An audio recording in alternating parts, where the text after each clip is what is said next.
unfold.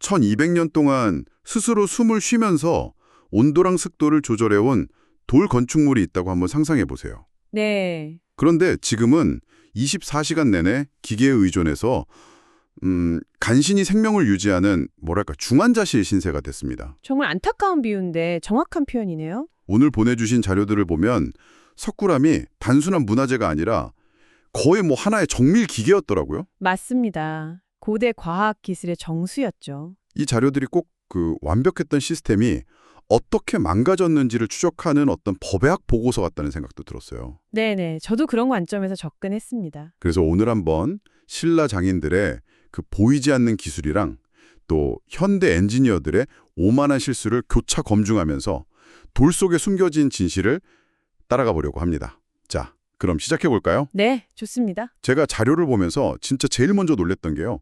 저는 어릴 때 당연히 석굴암이 자연 동굴을 그냥 파서 만든 건 줄 알았거든요. 아, 그렇죠. 대부분 그렇게 생각하세요. 근데 그게 아니더라고요. 네, 바로 그게 핵심이에요. 석굴암은 동굴이 아니라 수천 개의 화강암 조각을 아주 정교하게 조립해서 만든 인공 건축물입니다. 인공 건축물이요. 네, 마치 거대한 레고 블럭처럼요. 인도의 석굴 사원들처럼 거대한 바위를 파낸 게 아니라 아예 처음부터 완벽한 공간을 설계하고 지은 거죠. 여기서부터 신라 과학의 독창성이 시작됩니다. 와, 그냥 쌓아 올린 게 아니라 그 안에 엄청난 수학적 원리가 숨어 있다고요?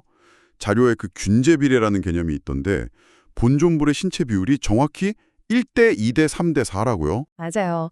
분존불의 얼굴 너비를 1로 했을 때 가슴 폭이 2, 어깨 폭이 3, 그리고 양 무릎 폭이 4가 되는 완벽한 정수비를 이루고 있어요. 와, 근데 더 놀라운 건 이 모든 비율의 기준이 되는 그 얼굴 폭이 불상 전체 높이의 정확히 10분의 1이라는 점이에요. 10분의 1이요? 그럼 처음부터 10이라는 숫자를 완벽한 전체로 딱 정해놓고 그 안에서 모든 부분을 수학적으로 분할했다는 뜻이네요? 바로 그거죠. 그래서 우리가 석굴암 본존불을 볼 때 어떤 종교적인 감동을 넘어서는 절대적인 안정감, 조화로움을 느끼는 거예요. 아, 그게 그냥 느낌이 아니었군요. 네. 철저하게 계산된 수학적 질서가 주는 효과인 셈입니다. 와, 그러고 보니까 정말 신기한 부분을 자료에서 발견했어요. 본존불 뒤에 있는 후광, 그 광배 말이에요. 네, 광배. 저는 당연히 완벽한 원일 거라고 생각했는데 실제로는 타원형이라면서요.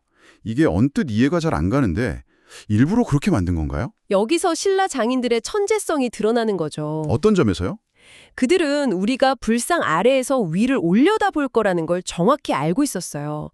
만약 광배가 완벽한 원이었다면 우리 눈에는 원근감 때문에 아래 위로 찌그러진 타원처럼 보였을 겁니다. 아, 그래서 일부러 우리 눈에 완벽한 원으로 보이도록 실제로는 위아래로 좀 길쭉한 타원형으로 깎아서 그 착시를 교정했다는 거군요. 그렇죠. 이건 고대 그리스 파르테논 신전의 기둥에 적용된 엔타시스 기법, 그 배흘림 기둥하고 똑같은 원리예요. 와, 눈의 착각까지 계산해 넣은 고도의 시각 엔지니어링 기술인데 서양의 르네상스 원근법보다 수백 년이나 앞선 겁니다. 이야, 정말 시각적인 부분만 해도 이렇게 입이 벌어지는데 구조적으로는 거의 기적에 가깝더라고요. 그렇죠. 돔 구조. 그 거대한 돔 천장을 접착제 하나 없이 360여 개의 돌로 쌓았는데 이게 어떻게 1200년 넘게 무너지지 않고 버틸 수 있었을까요? 상식적으로는 이해가 안 가거든요. 비밀은 멍돌이라고 불리는 쐐기돌에 있습니다. 멍돌이요? 네. 이 돌들은 돔 안쪽에서는 그냥 작게 튀어나와 보이는데요. 실제로는 바깥쪽으로 아주 길게 꼬리가 빠져나와 있어요. 그리고 그 꼬리 위를 엄청난 양의 흙과 자갈이 누르고 있죠. 흙과 자갈이 누른다? 그게 어떻게 도움이 되죠? 오히려 무게 때문에 더 위험한 거 아닌가요? 정반대입니다. 지렛대를 생각하시면 쉬워요. 아, 지렛대요? 네, 바깥쪽 꼬리 부분을 무겁게 누를수록 안쪽 부분은 위로 들리려는 힘을 받게 됩니다.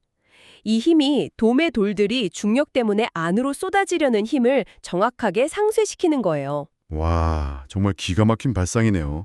그러니까 외부의 무게를 내부의 지지력으로 그냥 바꿔버리는 역학적 변환장치였던 셈이군요. 맞습니다. 그런데 그 멍돌 하나에 돔 전체의 안정성이 달려 있었다면 그 돌 하나만 각도가 틀어지거나 잘못 놓여도 모든 게 무너질 수 있었다는 뜻이기도 하잖아요. 그렇죠. 엄청난 정밀도가 필요했겠죠. 와, 그래서 현대 기술로 시뮬레이션을 해봐도 감탄이 나오는 거예요.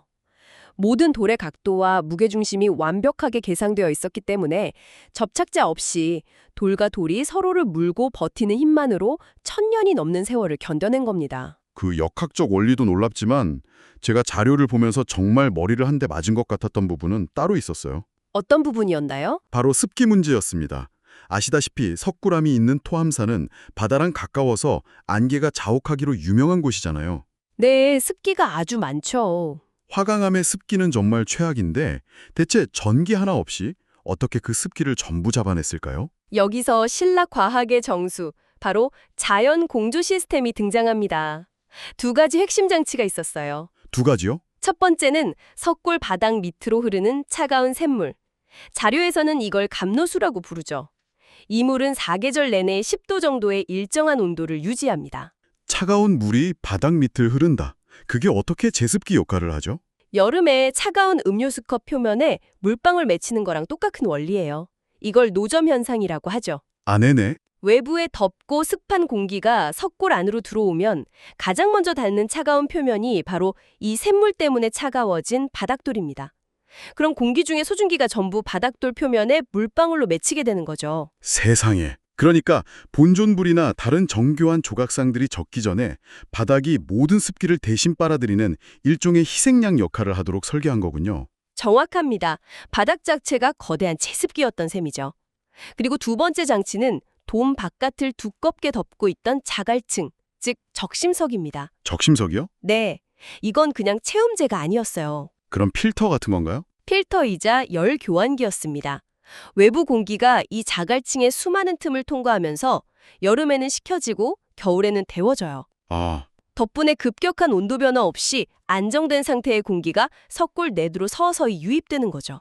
석굴이 말 그대로 돌 틈으로 숨을 쉬고 있었던 거예요. 와, 정리하자면 바닥 밑의 감누수가 제습기, 돔 밖의 자갈층이 에어컨 필터 겸 온도 조절기 역할을 한 완벽한 무동력 항온항습 시스템이었네요. 네, 기계장치 하나 없이 자연의 원리만을 이용해서 완벽한 보존 환경을 구현한 그야말로 과학과 철학이 결합된 건축물이었죠.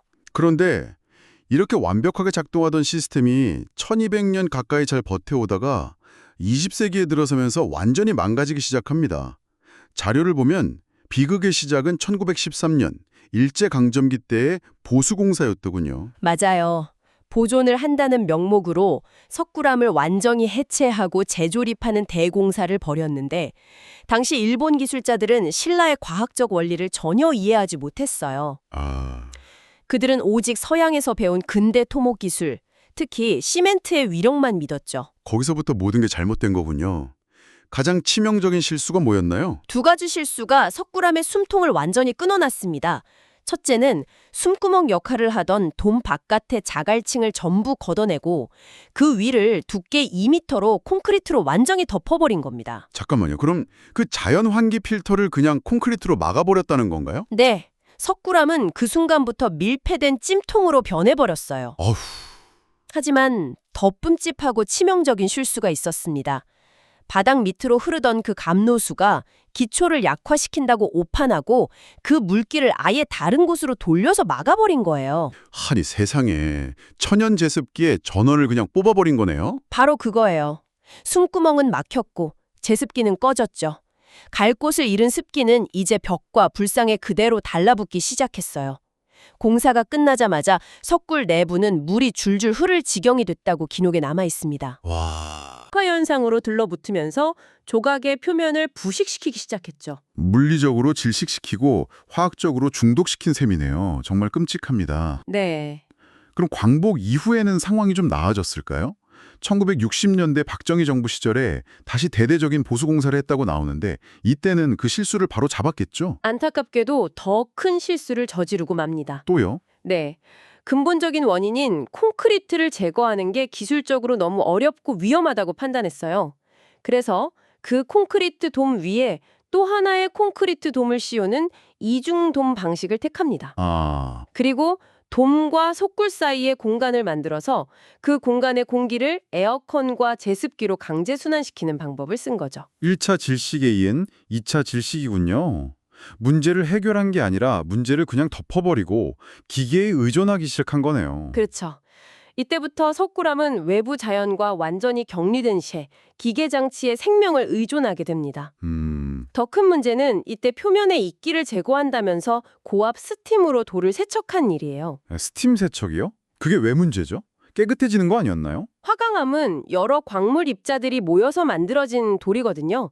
거기에 뜨거운 증기를 고압으로 쏘면 표면의 광물 입자들이 열 충격으로 팽창했다가 수축하면서 결합력이 약해져요. 아, 당정은 깨끗해 보이지만 돌의 표면을 약하게 만들어서 풍화를 몇 배나 가속하는 결과를 낳은 겁니다.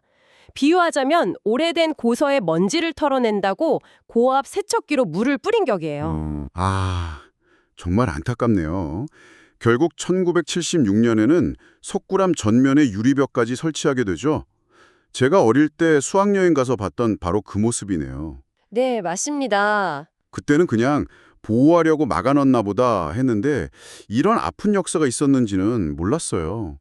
그 순간 살아있는 사원이 박물관의 전시품이 되어버린 거군요. 그렇죠. 그런데 그 인공호흡기 역할을 하던 에어컨이 수십 년간 또 다른 문제를 일으키고 있었어요. 바로 보이지 않는 암살자라고 불리는 진동 문제입니다. 진동이요? 에어컨에서 나오는 그 미세한 진동 말씀이시죠? 네, 아주 미세한 진동이지만 그게 수십 년간 24시간 내내 계속 돌의 피로를 누적시킨 거예요. 그 결과 본존불과 돔 곳곳에서 미세 균열이 발견되기 시작했죠. 아, 물론 지금은 공조시설을 석굴 외부로 옮겨서 직접적인 진동은 줄였지만 수십 년간 누적된 데미지는 이미 돌이킬 수 없는 상처로 남았습니다. 생명을 연장시키고는 있지만 계속해서 새로운 합병증을 유발하고 있는 상황인 거네요. 네, 맞습니다. 정말 안타까운 역사입니다. 자, 그럼 우리가 지금까지 무엇이 잘못되었는지는 알았는데 아직 풀리지 않은 미스터리들도 많다고 하더군요. 네, 지금도 학자들 사이에서 의견이 분분한 주제들이 있습니다. 자료에 언급된 몇 가지 흥미로운 논쟁들이 있던데요. 대표적인 게 광창 논쟁이죠. 1960년대 보수공사 당시에 돔 꼭대기에서 아침 햇살이 들어와 본존불의 이마를 비추는 광창, 즉 빛을 위한 창문이 있었다는 주장이 제기돼서 학계를 떠들썩하게 했어요. 와, 정말 사실이라면 굉장히 극적이네요. 거의 영화의 한 장면 같은데요. 아주 로맨틱한 아이디어죠. 환기와 채광을 동시에 해결하는 창이 있었다는 거니까요. 네, 하지만 현재로서는 그 존재 가능성이 희박하다고 보는 견해가 우세합니다. 도미에 창을 내려면 수미터 두께의 흙과 자갈을 뚫고 긴 터널을 만들어야 하는데 구조적으로 매우 불안정하고 붕괴 위험이 커요. 아, 또 명확한 고고학적 증거도 발견되지 않았고요. 그럼 동짓날 아침 해가 본존불의 이마, 그 백호를 정확히 비춘다는 유명한 전설은요? 이것도 그냥 신화일 뿐인가요? 그건 반은 맞고 반은 틀립니다. 그래요? 시뮬레이션 결과 석굴암의 입구 방향이 동짓날 일출 방향과 거의 정확하게 일치하는 건 사실이에요. 이건 신라인들의 천문학과 측량 기술이 얼마나 정교했는지를 보여주는 놀라운 증거죠. 네. 하지만 토암산의 지형 조건상 해가 뜨자마자 앞산 능선에 가리기 때문에 빛이 직접적으로 불상에 닿기는 어렵습니다. 영화처럼 빗줄기가 이마를 틱 비추는 극적인 장면은 아마도 후대에 만들어진 신화일 가능성이 높아요. 아쉽긴 하지만 그 방향을 맞췄다는 것 자체만으로도 대단하네요. 시각적인 것 말고 다른 감각을 고려한 설계도 있었다고요? 네, 음향 효과가 아주 흥미롭습니다. 음향 효과요? 네, 석굴암의 돔 구조가 특정 주파수의 소리를 공명시키는 효과가 있다는 분석이 있어요. 특히 사람이 연부를 외는 소리, 대략 100에서 300Hz 사이의 저주파 음역대를 증폭시켜서 작은 소리도 돔 전체에 웅장하게 울려 퍼지게 만든다는 거죠. 마치 거대한 스피커나 울림통처럼요. 그럼 그 공간은 단순히 부처를 보는 곳이 아니라 소리를 통해 종교적 체험을 극대화하는 공간이기도 했겠네요. 그렇죠. 시각적인 완벽함에 청각적인 장엄함까지 더해서 그 공간에 들어선 사람을 완벽하게 압도하는 그야말로 완벽한 종교체험 공간을 만든 겁니다. 자, 그럼 이 길었던 수사 결과를 한번 정리해 보겠습니다. 결국 석굴암의 비극은 신라의 지혜를 이해하지 못한 후대의 무지와 현대 기술이면 뭐든지 할 수 있다는 오만이 빚어낸 합작품이었습니다. 네, 안타까운 결론이죠. 전기 없이 완벽하게 작동하던 자연 제어 시스템을 파괴해놓고 이제는 엄청난 에너지를 써가며 그것을 어설프게 흉내내고 있는 역설적인 상황인 거죠. 지금 석굴암은 거대한 인큐베이터 안에 갇혀 있는 것과 같아요. 궁극적인 해결책은 명확합니다. 1913년 이전의 원형, 즉 자연 공조 시스템을 복원하는 것이죠. 복원이 가능할까요? 하지만 그게 말처럼 쉽지가 않아요.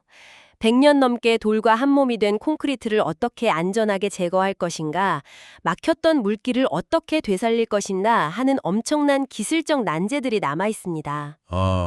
단순한 철거가 아니라 암세포를 제거하는 외과 수술처럼 아주 정교한 접근이 필요하죠. 유리벽을 걷어내고 다시 바람과 소리가 통하는 살아있는 공간으로 만들어야 한다는 말씀이시군요. 이건 단순히 오래된 돌을 보존하는 문제가 아니네요. 그렇죠. 우리가 잃어버린 자연과 조화되는 기술이라는 위대한 유산을 다시 발굴하는 과정이 되어야 할 것 같습니다. 석굴암은 돌로 만든 것이 아니라 돌을 빌려 과학과 철학을 쌓아 올린 것이니까요. 맞습니다.